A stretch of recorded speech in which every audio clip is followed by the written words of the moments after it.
Bonjour, bienvenue dans notre émission du 5 juillet 2023, remettons les pendules à l'heure.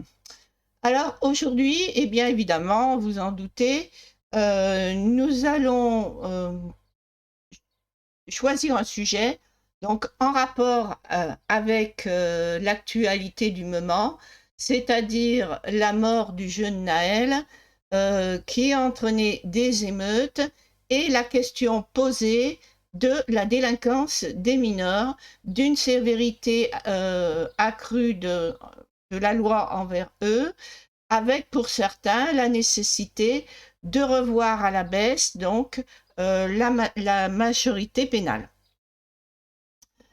Alors, ce que je tiens à dire, c'est que je pense qu'on ne corrige pas une erreur du présent par une erreur du passé. Par le passé, il y avait ce qu'on appelle les écoles de redressement. Si elles ont été supprimées, c'est qu'il y avait une bonne raison. À cette époque-là, il y avait aussi des voyous, parce que les gens étaient tout de même moins aidés que maintenant. Il y avait des petits durs, des petits caïds, et il y avait aussi peut-être aussi des enfants malheureux. Donc, il y a eu beaucoup d'abus. Il y a des jeunes qui passaient en fait de l'école de redressement, ensuite adultes, c'était des voyous qu'on retrouvait à la case prison. Donc ça ne fonctionnait pas très bien et c'est bien pour ça que c'était supprimé. Moi, ce que je pense, c'est que quand une attitude est liée à une carence éducative, eh bien, il faut remédier à cette carence éducative. Et donc, nous allons passer là en fenêtre PDF et je vais vous montrer donc les mesures que je préconise pour remédier à ce problème.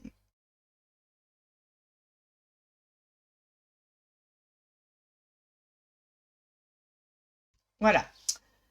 Donc, prévention de la délinquance des mineurs, école, collège saccagé. Donc, je tiens d'ailleurs à faire une petite parenthèse, hein.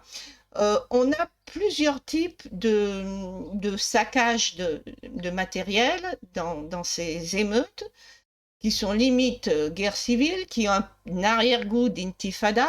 Et personnellement, c'est certain, il faut de la sévérité, il faut y remédier. Je n'ai absolument pas envie de revivre régulièrement des climats d'intifada style ce qu'on voit en Israël, par exemple. Donc, il faut prendre très au sérieux et cette fois-ci doit être la dernière. Donc, on a eu des commerces ravagés. Bon, là, évidemment, je pense que c'est simplement parce que vous avez, du fait de ce développement de ce qu'on appelle d'économie parallèle, eh bien, un petit climat d'émeute un peu local, disons autour de Nanterre, suite à un fait divers, parce que c'est un fait divers, un voyou accidentellement qui décède suite à donc au tir d'un policier. Il y a des faits divers beaucoup plus bouleversants, hein, donc qui n'ont pas donné lieu à de telles émeutes. Donc on va pas refaire la liste. Je pense à Lola, je pense à différentes choses, je pense à Annecy, l'agression à Annecy envers des enfants, etc. Euh, Donc, vous avez effectivement ce climat propice donc, pour cette économie parallèle de faire de la casse, de faire du pillage, et ce qui explique donc cette casse organisée, systématique donc des commerces. Mais par contre, quand on constate que des mairies sont pris comme cible, des élus sont pris comme cible, des écoles sont pris comme cible, là, on se dit il y a soit récupération politique, soit une pensée politique, une arrière-pensée politique qui a mis de l'huile sur le feu. Bon, pour ce qui est des écoles, d'ailleurs, si on veut que les enfants puissent adhérer aux valeurs entraînées par l'école, il faut que l'école aussi respecte à minima les valeurs de l'ensemble de la population. Et je pense qu'il est malvenu à la fois de faire venir de l'étranger, d'avoir une population immigrée de plus en plus importante avec des valeurs traditionnelles très ancrées, très conservatrices, pour ne pas dire archaïques, où c'est le modèle du patriarcat, et dans le même temps, hein, faire venir dans les écoles des individus prenant le respect au nom du respect de la diversité, qui en fait font la promotion d'une sexualité, et encore, je trouve que le mot sexualité n'est pas le terme adapté, puisque au point de vue biologie, la sexualité, c'est ce qui permet la reproductivité. Ça, il n'y a pas de doute là-dessus. On parle de reproduction sexuée même chez les plantes. On devrait plutôt dire de pratique érotique. Eh bien non, j'estime que parler de pratique érotique à l'école primaire, ce n'est vraiment pas l'endroit. Hein. Et je pense que cela a ajouté au malaise qu'il pourrait y avoir entre l'école et bon nombre de parents, qu'ils soient d'ailleurs immigrés ou pas. Bon, voilà pour ce qui est dit. Donc, à une école qui soit plus neutre, plus traditionnelle, hein, et tout ira bien. Et tout ira mieux. Ensuite, pour ce qui est des élus, bon, bah, je pense que là, enfin, élus, mairie, tout ça, il y a peut-être, comme certains vous parlent de convergence des luttes, il y a de la récupération politique, ça c'est évident. Parce que je ne crois pas trop que ceux qui sont intéressés par le pillage vont se diriger contre des élus, des mairies, commissariat à la rigueur, mais le reste. Bon, donc revenons au sujet qui nous intéresse. L'intérêt, c'est ces mineurs. Ces mineurs de 14 ans, je ne pense pas que même si c'est une prison spécialisée, que leur place soit en prison. Donc voilà ce que je propose. Premièrement, création d'internats, aussi bien dans les établissements publics que dans des écoles privées conventionnées. Le fait que ce soit une école, mettons, catholique conventionnée ne pose aucun problème, puisqu'elles ont déjà, depuis tout temps, reçu des élèves qui ne sont pas catholiques et qui ne vont pas au catéchisme, tout simplement. D'ailleurs, moi-même, mes enfants, petits, dans les écoles primaires, mais dans les écoles supérieures, ils n'ont jamais été au catéchisme et ça n'a jamais posé de problème. Donc, oui, donc les écoles, aussi bien les établissements publics que privés conventionnés, donc, voir, parce qu'on peut imaginer que vous avez deux écoles, une un peu plus importante qui aurait la possibilité, avec l'aide de l'État, de créer un internat, et puis une école qui peut-être va recevoir 3 ou 4 pensionnaires, et il pourrait peut-être y avoir des accords entre les établissements pour avoir un internat qui en fait recevrait des élèves de une ou de deux ou trois écoles qui seraient proches les unes des autres. Alors, oui, voilà ce que je vous disais. Donc, ces internats, ben, ils seront dans d'autres quartiers ou ils seront dans d'autres communes. Ils peuvent être très éloignés, à plusieurs dizaines de kilomètres, c'est pas le problème. Donc, afin de recevoir ces élèves des quartiers qui se trouveraient donc trop éloignés de leur domicile, avec pas de transport en commun permettant des trajets courts ou un encadrement suffisant, cela pourrait être une réponse à certains cas de détresse sociale où subitement la mère se retrouve à l'hôpital et le père est en prison, mettons, enfin, ou est aux urgences ou je ne sais quoi. Donc, internat aussi obligatoire pour tous les mineurs qui ont fait l'objet d'un rappel à la loi ou qui ont un casier judiciaire. Ceux ayant commis des actes violents graves, donc c'est-à-dire des vols avec violence, voire des viols, ceux qui vraiment risquent d'être dangereux, soit pour eux-mêmes, hein, soit pour les autres, eh bien ceux-là doivent aller dans des établissements fermés, spécialisés. Et puis alors vous me direz, mais comment financer? Bon, forcément, l'État devra aider. Mais si d'un autre côté, on supprime cet environnement toxique à des enfants, si on supprime par la même occasion les guetteurs des trafiquants de drogue, Si on permet donc à la police d'avoir moins de monde qui traîne dans les rues et donc de mieux faire son travail, je crois que l'État est gagnant. Et on peut très bien envisager qu'une partie des allocations familiales aille directement à l'internat, puisque les parents n'auront pas donc les enfants à charge en semaine. Ensuite, employer des surveillants et prévoir même des astreintes le samedi, voire le week-end, pour la surveillance des élèves faisant preuve d'une grande indiscipline, voire malveillance, et justement ces élèves qui ont fait l'objet d'un rappel à la loi. Là, vous voyez, la prison est toute trouvée. Pour cette tâche, recruter plutôt des adultes ayant l'habitude d'incarner une certaine autorité. Pour cela, puisqu'il est question de prolonger les retraites, affecter ceux qui le demandent à cette tâche de surveillance. Alors, on a agents publics au service de l'ordre public, les policiers, gendarmes, les surveillants de prison, etc. Ou tout simplement des chefs d'équipe, des gens qui ont l'habitude de commander à des adultes et commanderont bien à des enfants. Notamment ceux qui se plaignent de ne pas pouvoir prolonger l'âge d'activité du fait d'une activité éprouvante. Je pense même pour certains, actuellement, plus la retraite est tardive, plus vous avez des gens en mauvaise santé qui arrivent à l'âge de la retraite, qui ne referont pas de sport et qui vont mal vieillir. Donc je pense qu'il faut être assez jeune pour s'adapter justement à une nouvelle vie, à une vie plus de loisirs, mais où on prend soin de son cœur pour vieillir correctement. Donc, on pourra avoir une phase de transition, c'est-à-dire cette phase de transition où vous touchez toujours votre salaire, mais vous exercez un autre métier peut-être moins fatigant. Vous avez aussi les infirmières, parce que l'autorité, c'est pas uniquement les gros muscles, hein.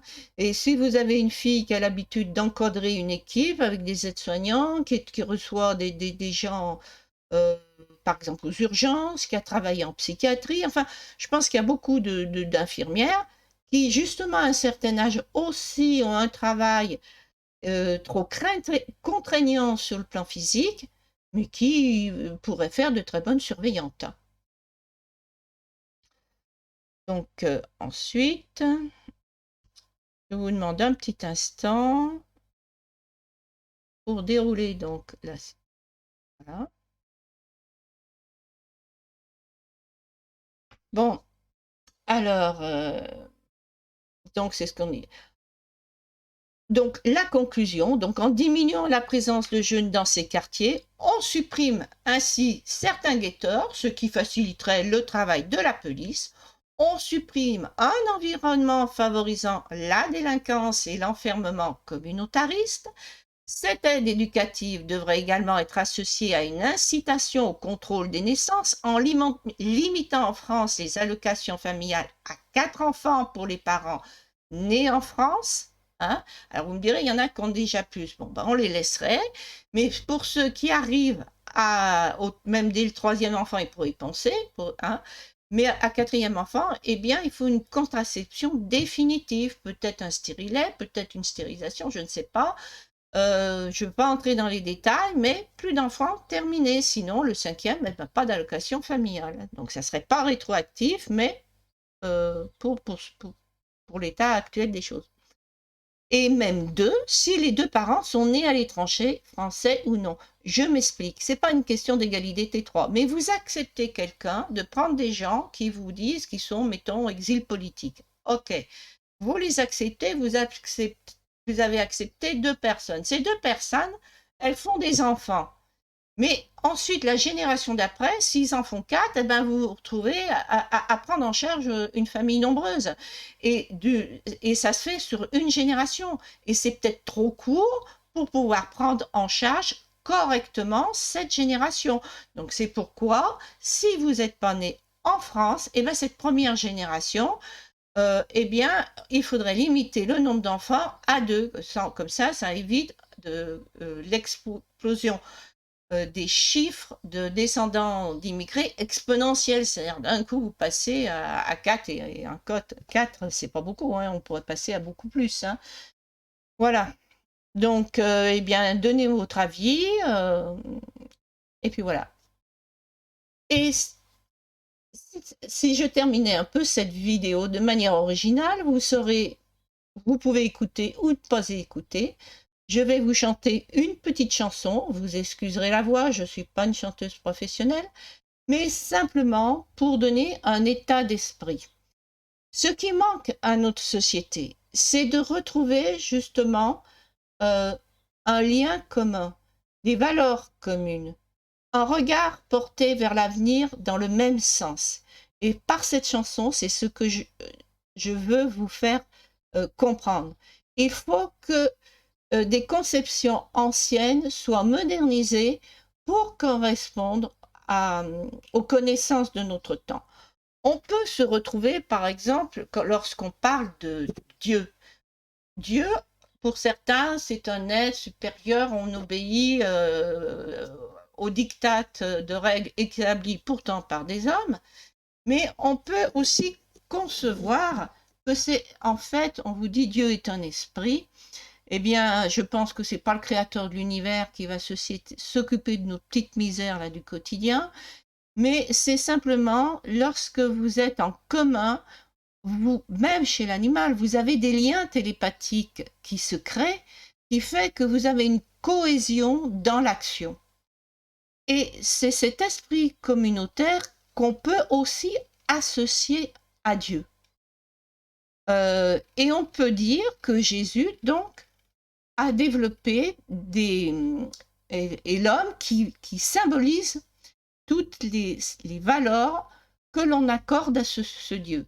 C'est-à-dire que ça, vous retrouvez même chez l'animal, hein, c'est-à-dire la solidarité. C'est l'espèce animale qui a développé le plus de solidarité, le plus de protection envers sa progéniture, qui va survivre à l'évolution des espèces. Eh bien, posons-nous la question, si nous ne savons pas protéger nos enfants, est-ce que nous ne nous mettons pas en danger? C'est la notion de paix, hein. Précisément, justement, en ce qui me concerne, je suis partie à la recherche d'un Jésus historique. Donc, je vais vous mettre le livre. Je ne sais pas si je vais le trouver facilement aussi. Allez donc sur un petit instant. Je crois qu'il faut que j'aille sur Facebook.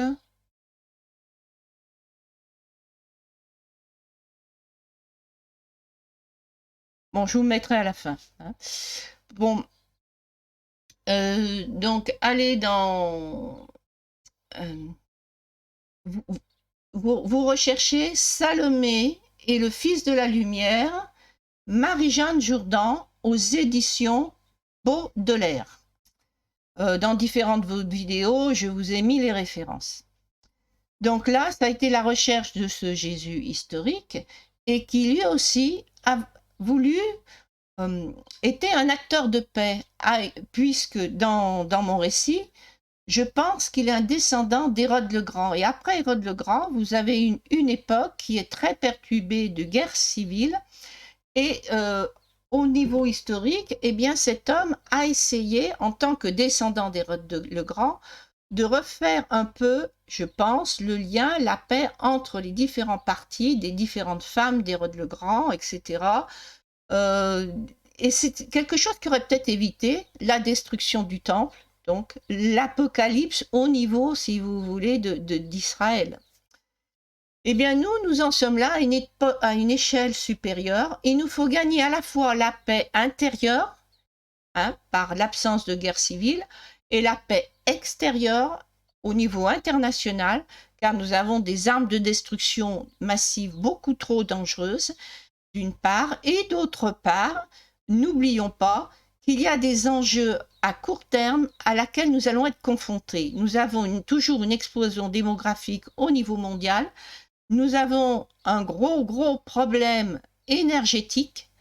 Il y a, je crois, dans le monde 400 centrales nucléaires, mais le temps est bien trop court pour pouvoir les renouveler. Et pourtant, elles devraient être toutes renouvelées d'ici 2050. Le nucléaire, ça représente, je crois que 3% de l'énergie au niveau mondial.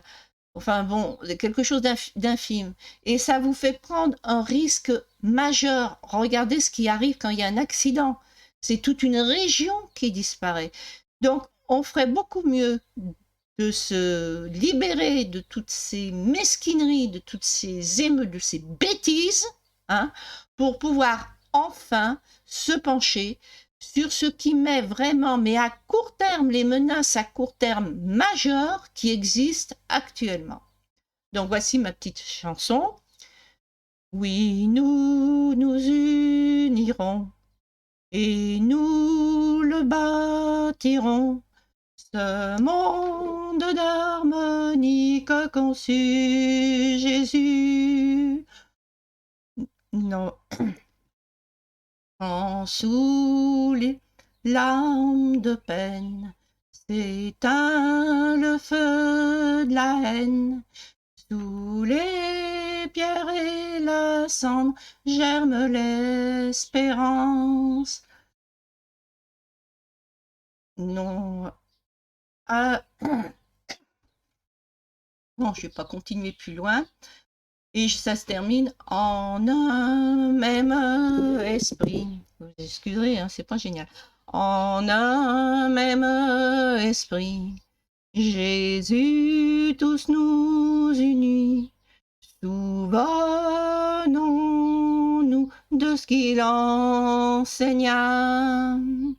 Tu aimeras ton Dieu de toute ton âme, de toutes tes forces. Ceci est mon premier commandement. Et mon second qui revient au même qu'au premier. Tu aimeras ton prochain comme toi-même. On ne dira pas le paradis est ici, le paradis est là, parce que voilà, le paradis est au milieu de vous. Entendre par là, par la paix intérieure, mais aussi la paix entre les gens d'une même communauté. Bonne journée à vous tous et j'espère avoir quelques commentaires. Au revoir.